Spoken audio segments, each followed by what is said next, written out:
Hello student, how are you? I hope you all are good. This is my fifth video related to nationalism in Europe. You know that this topic we divided into six parts. Introduction, the French Revolution and the idea of the nation, the age of revolution, the making of German and Italy, visualizing the nation, nationalism and imperialism. First two part already we discussed. Today we will discuss the age of revolution. First of all, we will discuss the age of revolutions. As conservative regime try to consolidate their power, liberalism and nationalism come to be increasingly associated with revolution in many regions of Europe, such as the Italian and German states. क्या कह रहा है? जैसे जैसे रूढ़िवादी व्यवस्थाओं ने अपनी ताकत को और मजबूत बनाने की कोशिश की, यूरोप के अनेक क्षेत्रों में उदारवाद और राष्ट्रवाद को क्रांति से जोड़ दे क्रांति का प्रभाव बढ़ने लगा। और ये जो रिवॉल्यूशन रहा है उसको लीड कौन कर रहा है? These revolutions were led by liberal nationalists. और ये liberal nationalists कौन है? Belonging to the educated middle class.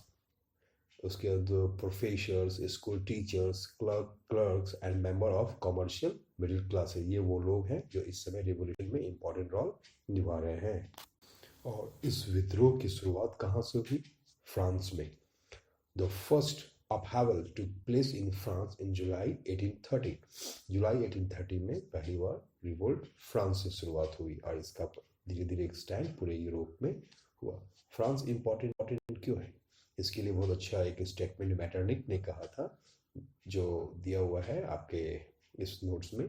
When France sneezes, the rest of Europe catches cold. अगर फ्रांस छींकता है तो पूरे यूरोप को सर्दी हो जाता है। तो ये स्टेटमेंट मैटरनिक के द्वारा दिया गया है फ्रांस का कितना इम्पोर्टेंट है। तो पहली क्रांति की शुरुआत कहाँ से होती है? फ्रांस में। कब? जुलाई 1830। 1815 का इंसिडेंट आपको याद होगा। 1815 में जो वाटरलू का वार हुआ जिसमें नेपोलियन डिफीट हुआ, और उस डिफीट होने के बाद फ्रांस में फिर कंजर्वेटिव लोगों के द्वारा फिर से वहाँ बुर्बो किंग्स को एस्टैब्लिश कर दिया गया। The conservative reaction after 1815। अब जब 1830 में जब रिवॉल्यूशन हुआ, ओवरथ्रो बाय लिबरल रिवॉल्यूशनरीज, किसके द्वारा हुआ फ्रांस में? Liberal revolutionaries. इसने क्या किया? एक कॉन्स्टिट्यूशनल मोनार्की विद हेड। इस समय क्या हुआ? राजा को वहाँ से हटा दिया गया और उसकी जगह मोनार्की की जगह एक नए कॉन्सेप्ट को डेवलप किया गया, कॉन्स्टिट्यूशनल मोनार्की। ये पहले भी आप लोग फ्रेंच रिवॉल्यूशन में पढ़े होंगे। इसका मतलब हुआ कि मोनार्की राजतंत्र है, राजा रहेंगे, लेकिन पावर किसके पास चला जाएगा? कॉन्स्टिट्यूशन मतलब पार्लियामेंट के पास। तो इस तरह मोनार्की की जगह एक नए सिस्टम को इस्टेब्लिश किया गया, कॉन्स्टिट्यूशनल मोनार्की। और इस कॉन्स्टिट्यूशनल मोनार्की को इस्टेब्लिश करने में उसका हेड किसको बनाया गया? Louis Philip. ओके, जैसे कि पहले भी मैंने आपको स्टेटमेंट सुनाया था कि फ्रांस में कोई भी इंसिडेंट होता है तो उसका असर पूरे यूरोप में देखने को मिलता है। तो जो मैटरनिक ने कहा था, when France sneezes the rest of Europe catches cold. तो ये जो रिवोल्ट फ्रांस में हुआ और एक चेंज हुई मोनार्की की जगह कॉन्स्टिट्यूशनल मोनार्की का, तो इसका असर पूरे फ्रांस यूरोप में देखने को मिला। तो द जुलाई रिवॉल्यूशन, और चूंकि ये फ्रांस में जो रिवॉल्यूशन हुआ था वो जुलाई में, इसलिए इसको हम लोग जुलाई रिवॉल्यूशन भी कहते हैं।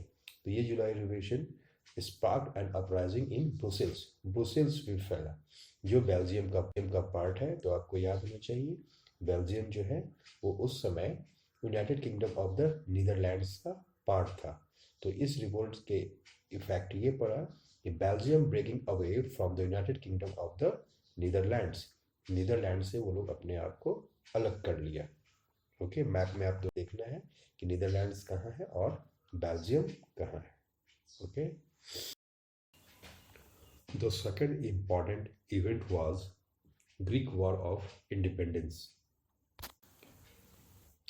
an event that mobilized nationalist feeling among the educated elite across Europe was the Greek War of independence.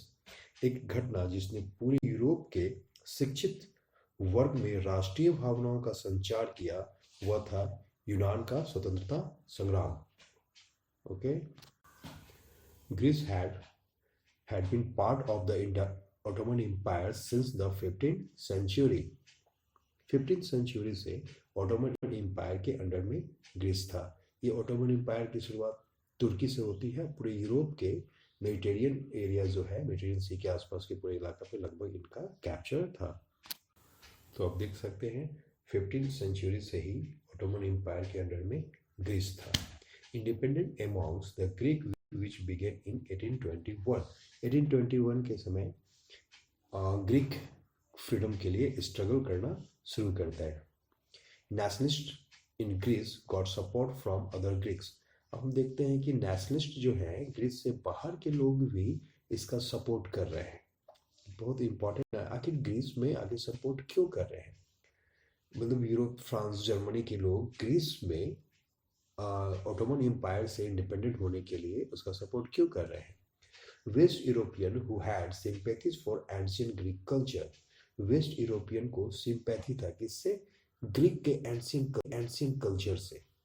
Poet and artist lauded Greece as the cradle of European civilisation. अब बहुत इंपॉर्टेंट बात है, क्या कह रहे हैं कि पोएट एंड आर्टिस्ट थे, वो ग्रीस को क्या मानते थे? Cradle of European civilization. पूरे यूरोपियन सिविलाइजेशन का पालना है वो कौन है? ग्रीस। आपको याद हो ग्रीक इंपॉर्टेंट रोल है पूरे यूरोप को एंशिएंट टाइम में हम ग्रीस से ही जानते थे। सिकंदर हो या बड़े बड़े अरस्तु हो, प्लेटो हो, ये जितने बड़े बड़े फिलोसफर्स के नाम आप जानते हैं, या एक ग्रीस की अपनी आज जो एथेंस जो आपका ओलंपिक हो रहा है, ये सब की शुरुआत इसी ग्रीस से हुआ है। तो ये एक इम्पॉर्टेंट पार्ट था पूरे यूरोप का जो एंशिएंट कल्चर। जैसे इंडिया की अगर हम बात करें तो आर्यन का या सिंधु सभ्यता से भारत की एक पहचान है। अगर हम वैदिक कल्चर और सिंधु सभ्यता को छोड़ दें, इंडस वैली सिविलाइजेशन को छोड़ दें, तो इंडिया का एक इम्पॉर्टेंट कल्चर निकल जाएगा इंडिया के हाथ से। उसी तरह यूरोप में इम्पॉर्टेंट स्थान वो है ग्रीस, जहाँ से उसके कल्चर का एक पहचान था। इसी कारण वहाँ के पोएट एंड आर्टिस्ट ने क्या कहा? Cradle of European civilization. और मोबिलाइज्ड इसलिए, और एक और इम्पॉर्टेंट है कि ऑटोमन एम्पायर में जो रूल कर रहे हैं वो मुस्लिम है और वो क्रिश्चियंस हैं। तो मुस्लिम का कैप्चर किस पे है? ग्रीस, क्रिश्चियंस पे, ग्रीस पे कैप्चर होने के कारण, जो पूरे यूरोप के लोग लाइक नहीं करते हैं। इसलिए mobilized public opinion to support its struggle against a Muslim empire. इसलिए मोबिलाइज्ड लोग यूनाइट होते हैं मुस्लिम एम्पायर के अगेंस्ट। इसी में एक इंपॉर्टेंट नाम आता है the English poet Lord Byron. Organized funds and later went to fight. इन्होंने एक फंड ऑर्गेनाइज किया और उन्होंने फाइट के लिए वहाँ गए भी, स्ट्रगल भी किए। तो एक ब्रिटिश ग्रीस के इंडिपेंडेंस में इंपॉर्टेंट रोल निभा रहा है। इसे समझ सकते हैं ग्रीस कितना इंपॉर्टेंट था यूरोप के लिए। Finally the treaty of Constantinople of 1832 में एक ट्रीटी हुई जिसके तहत recognize Greece as independent nation, और इसके बाद से इंडिपेंडेंट नेशन के रूप में एस्टेब्लिश हुआ। कब? 1832। Okay, next topic is the romantic imagination and national feeling. The development of nationalism did not come about only through wars and territorial expansion. Culture played an important role in creating the idea of the nation. Art and poetry, stories and music helped express and shape nationalist feeling. Nationalist feeling के development में सिर्फ आपका क्या कहते हैं वार, युद्ध या territorial expansion important role नहीं निभाता, बल्कि नेशनलिस्ट फीलिंग को डेवलपमेंट करने के लिए कल्चर, उस नेशन का ideas of art and poetry, stories and music, ये वो इम्पॉर्टेंट थिंग है जिससे नेशनलिस्ट फीलिंग डेवलप होता है। उसी में एक इम्पॉर्टेंट है, let us look at romanticism, a cultural movement which sought to develop a particular form of nationalist sentiments. तो रोमांटिसिज्म क्या है? रोमांटिसिज्म एक सांस्कृतिक आंदोलन है जो एक खास तरह की राष्ट्रीय भावना का विकास करना चाहता है। समझ में आ रहा है? ये कल्चरल मूवमेंट है जो एक स्पेशल खास तरह की राष्ट्रीय भावना को विकास करना चाहता था। Romantic artists and poets generally criticize the glorification of reason and science and focus instead on emotion, institution and mystical feelings. Romanticism में हम लोग क्या देखते हैं कि रोमांटिक आर्टिस्ट एंड पोएट होते हैं वो जनरली तर्क वितर्क या विज्ञान के इम्पोर्टेंस को नहीं समझते, उसकी आलोचना करते हैं, उसकी जगह भावनाओं को, अंतर्दृष्टि और रहस्यवादी भावनाओं पर जोर देते हैं। तो ये romantic artist and poets generally criticize करते हैं कि इसका ग्लोरिफिकेशन तर्क वितर्क को वो क्रिटिसाइज करते हैं एंड साइंस को आप फोकस किस पे देते हैं? Emotion, institution and mystical feelings.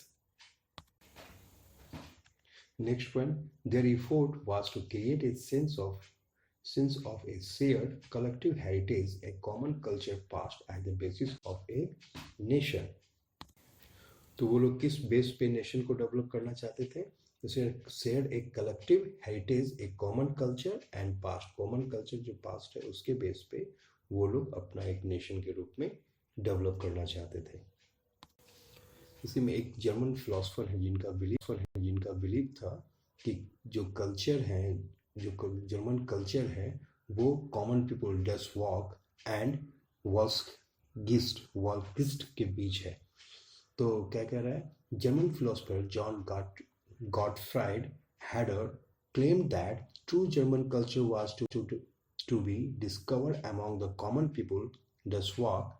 It was through folk song, folk poetry and folk dance that the true spirit of the nation, जिसको वॉल्फगिस्ट कहते हैं। तो दस वॉल्फ मतलब कॉमन पीपल और वॉल्फगिस्ट मतलब नेशंस। तो ये जो एक नेशन जो है वो ट्रू स्पिरिट जो है वो कहाँ है? वो फोक सॉन्ग में है, फोक पोइट्री में है, फोक डांसेस में है।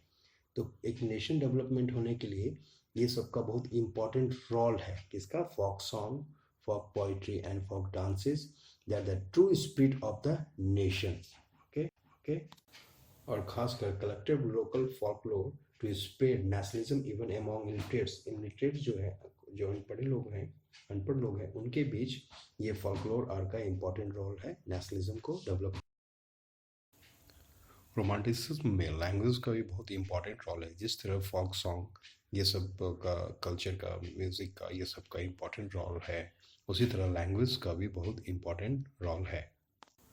एक तरह से हम कह सकते हैं the emphasis on vernacular language and the collection of local folklore was not just to recover an ancient national spirit, but also to carry the modern nationalist message to large audience who were mostly illiterate.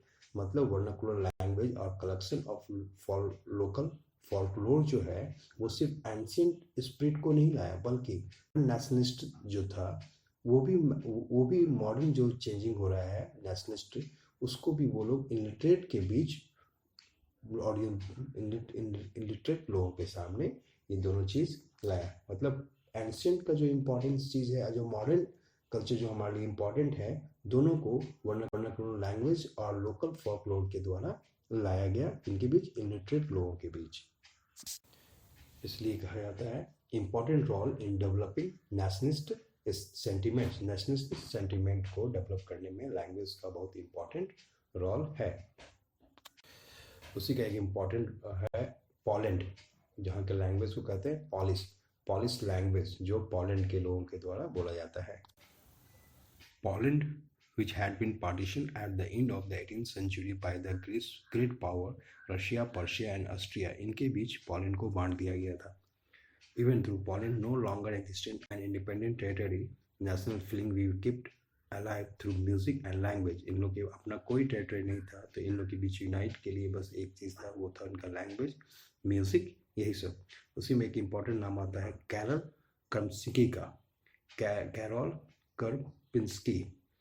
इन्होंने celebrate the national struggle through his opera and music. Opera and music में ये लोग इस national struggle को दिखाते थे। Folk dance like the polonaise and mazurka into nationalist symbol, और इस तरह जो ये जो प्रदर्शन करते थे वो एक नेशनलिस्ट सिंबल बन गया था।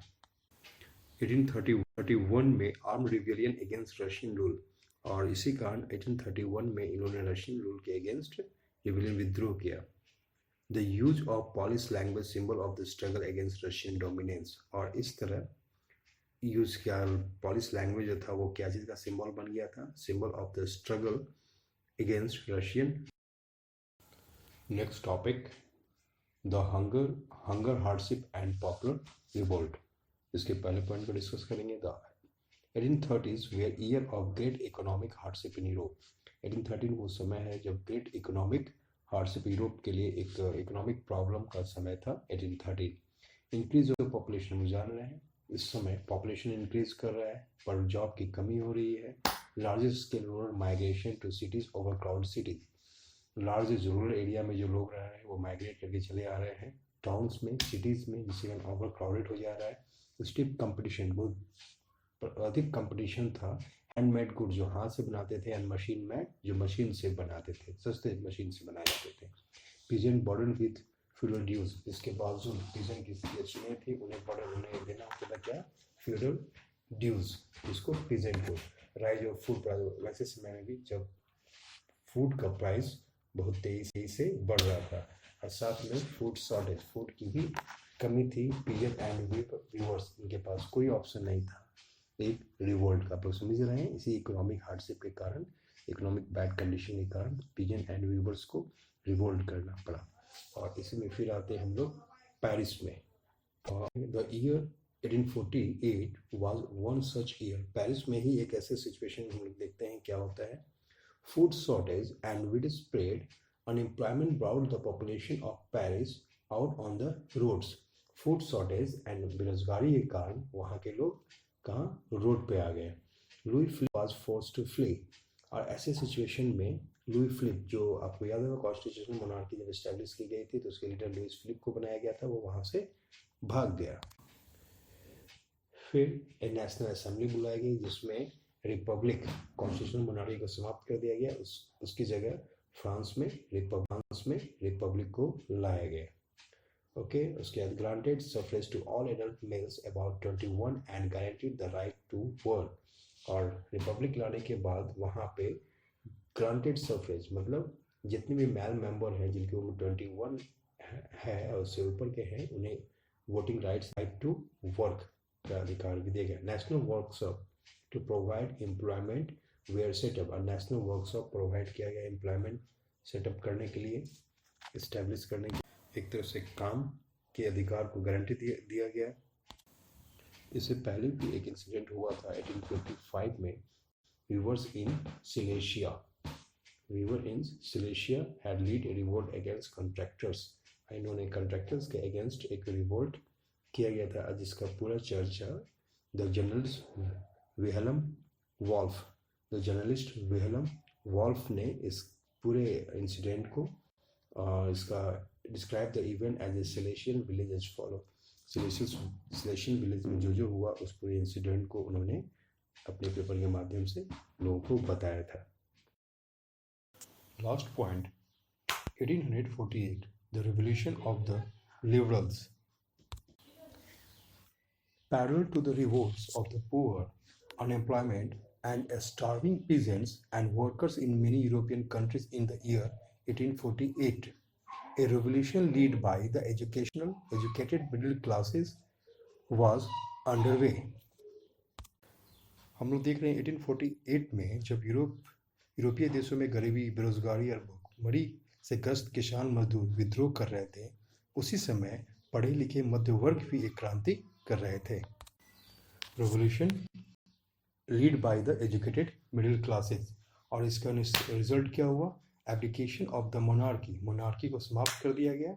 ए republic based on universal male suffrage had been proclaimed, उसकी जगह मोनार्की को समाप्त करके रिपब्लिक लाया गया, और उसके साथ यूनिवर्सल मेल सफरेज मतलब 21 ईयर से जो भी हैं वो उनको वोट देने का अधिकार दिया गया। In other parts of Europe where independent nation state did not yet exist, लेकिन फ्रांस में जिस तरह हो रहा था क्या यूरोप के अदर पार्ट में भी ऐसा हो रहा था? नहीं, यूरोप के अदर पार्ट में ऐसा नहीं हो रहा था। जैसे such as Germany, Italy, Poland, the Austria Hungary empire. हम लोग देखते हैं जर्मनी, इटली, पोलैंड या ऑस्ट्रिया हंगरी एम्पायर में उस तरह का इंसिडेंट नहीं हो रहा था। तो first we will discuss Germany. Germany में professional businessman artist decided to vote for all. ये लोग चाहते थे सबके लिए एक समान एक नेशन रूप में डेवलप करना चाहते थे, इसलिए वोट फॉर ऑल का ये लोग डिस्कस कर रहे थे, ये लोग चाह रहे थे। इसलिए जर्मन नेशनल असेंबली इस्टेब्लिश करने की बात कही गई और इसके लिए फ्रैंकफर्ट, जानते हैं ये जर्मनी में है, पार्लियामेंट ऑर्गेनाइज्ड इन एक पार्लियामेंट ऑर्गेनाइज किया। कहाँ ऑर्गेनाइज किया गया? चर्च ऑफ सेंट पॉल, एक चर्च है पॉल, वहाँ पे ये बुलाया गया, जहाँ एक पार्लियामेंट इस्टेब्लिश करने की बात की गई और एक कॉन्स्टिट्यूशन का ड्राफ्ट किया गया। Germany to be govern through constitutional monarchy. और इस समय जर्मनी क्या चाहता था? जो फ्रैंकफर्ट में जो पार्लियामेंट बुलाया गया था, कॉन्स्टिट्यूशन की इस्टेब्लिश करने की बात कही गई थी, वहाँ पे कॉन्स्टिट्यूशनल मोनार्की की बात कही गई थी। और इसके लिए जो प्रशा के जो किंग थे फ्रेडरिक विलियम IV, उसको वो वहाँ का किंग बनाना चाहते थे, लेकिन वो इस चीज़ के लिए तैयार नहीं हुए। विलियम्स IV के इग्नोर करने के बाद इससे एरिस्टोक्रेसी और मिलिट्री के बीच भी डिस्टेंस बढ़ गया। इसके बाद social basis of parliament eroded.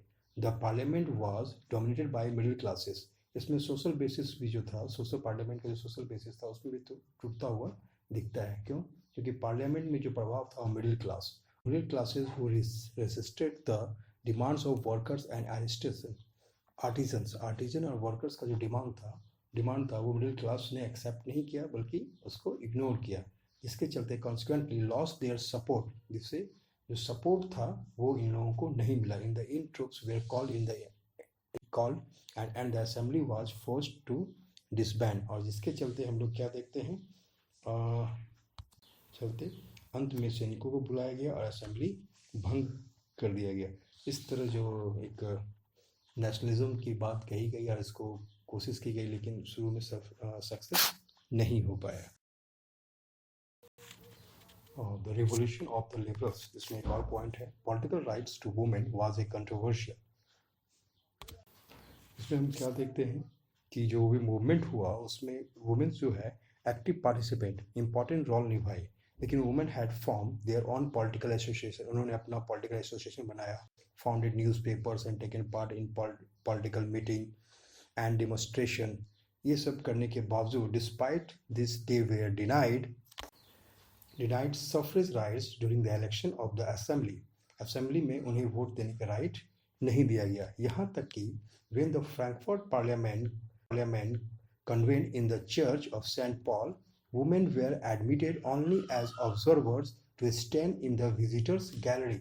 आपको एक फोटो भी दिखाया गया होगा फिगर नंबर 10 में, उसमें यही बताया गया है कि वुमेन्स को यहाँ तक कि पार्लियामेंट में जो फ्रैंकफर्ट जो में पार्लियामेंट जो बुलाया गया था सेंट, वहाँ पे उन्हें पार्लियामेंट उन लोग को बैठने भी नहीं दिया गया। उन लोग बस एडविजन, जो आप चर्च के जो ऊपर का देख रहे हैं गैलरी, बस उस गैलरी में उन्हें बस बैठने का अधिकार दिया गया। उस पार्लियामेंट में पार्टिसिपेट का भी उन्हें पार्टिसिपेट करने का अधिकार नहीं दिया गया। Next topic through conservative forces were able to suppress liberal movements in 1848। क्या कर रहा है? कंजर्वेटिव फोर्सेस जो हैं वो लिबरल मूवमेंट को 1848 में दबा दिए, लेकिन they could not restore the old order, लेकिन वो लोग पुरानी व्यवस्था बहाल नहीं कर पाए। Monarchs were beginning to realize that the cycles of revolution and repression could only be ended by granting concession to the liberal nationalist revolutionary। मतलब उन्हें ये समझ में आ गया कि अगर हमें इसे रोकना है तो क्रांतिकारियों की रियायतें देकर ही क्रांति और दमन को चक्र को समाप्त किया जा सकता है। उन्हें कुछ बिना रियायत दिए इस तरह के रिवॉल्यूशन को हम समाप्त नहीं कर सकते। Hence, in the year after 1848, the autocratic monarchies of Central and Eastern Europe began to introduce the changes that had already taken place on Western Europe before 1815। कहने का मतलब 1815 के बाद जो वेस्टर्न यूरोप में चेंजिंग आया वो 1848 के बाद हमें कहाँ चेंजिंग देखने को मिलता है? सेंट्रल एंड ईस्टर्न यूरोप में। और इसमें 1848 का जो जुलाई रिवॉल्यूशन था इसका इंपॉर्टेंट रोल था। और इस चेंजिंग के कारण ही हम क्या देख point the serfdom and bonded labour were abolished both in the Habsburg domination and in Russia. हम देखते हैं क्या है कि हैब्सबर्ग डोमिनेशन एरिया जो था और रशिया में भी सर्फडम एंड बॉन्डेड लेबर जो था उसको क्या किया गया, एबॉलिश कर दिया गया। The Habsburg rulers granted more autonomy to the Hungarians in 1867 और इसी के चलते Habsburg rulers थे वो मोर अधिक ऑटोनॉमी स्वतंत्रता दे रहे थे हंगेरियंस इन 1860। इस तरह हम लोग द एज ऑफ रिवॉल्यूशन में 5 टॉपिक कवर किए। First, the first upheaval took place in France in July 1830 July revolution. आपको याद होगा 1830 में जो हम लोगों ने पढ़े, जो मोनार्की से कॉन्स्टिट्यूशनल मोनार्की की ओर बढ़े। उसके बाद Greek war of independence, Greek war के बारे में पढ़े हम लोगों ने, जो ग्रीस को क्रैडल ऑफ यूरोपियन सिविलाइजेशन कहा जाता है, जिसके चलते यूरोप के अन्य स्टेट के लोग भी सपोर्ट किए इसके इंडिपेंडेंस के, जो ऑटोमन एम्पायर के अंडर में था। इसके बाद हम लोग the romantic imagination and national feeling, हम लोग रोमांटिसिज्म को समझे, जिसमें हमें ये समझ में आया कि नेशनलिस्ट सेंटिमेंट के लिए लोकल फोल्कलोर एंड लैंग्वेज का बहुत इंपॉर्टेंट रोल था। उसके बाद hunger, hardship and popular revolt के बारे में डिस्कस की, जिसमें हम लोगों ने पढ़ा the 1830s were years of great economic hardship in Europe. Economic depression का समय था 1830 में, जिसके चलते बहुत सारा अनएम्प्लॉयमेंट ये सब बढ़ा। और इसी के चलते आगे चल के the year 1848 was one such year. और इसके बाद 1848 में एक रिवोल्ट हुआ, जिसके चलते पेरिस में हम देखिए मोनार्की को पूरी तरह समाप्त करके रिपब्लिक लाया गया। And 1848 the revolution of the liberals, जो लिबरल्स के द्वारा जो रिवोल्यूशन किया गया था उसमें जर्मनी में क्या इम्पैक्ट हुआ, वुमेन के बारे में हम लोगों ने पढ़ा, जो हर प्रत्येक मूवमेंट में इंपॉर्टेंट रोल निभाए, लेकिन उन्हें वो फैसिलिटी नहीं मिली जो मैन को मिला। फिर कंजर्वेटिव फोर्सेज 1815 के बाद कंजर्वेटिव में क्या चेंजिंग आया, 1813 के बाद 1848 के रिवोल्ट के बाद क्या चेंजिंग आया, हम लोगों ने इस टॉपिक में डिस्कस किया। Okay, next topic we will discuss tomorrow. Okay, bye.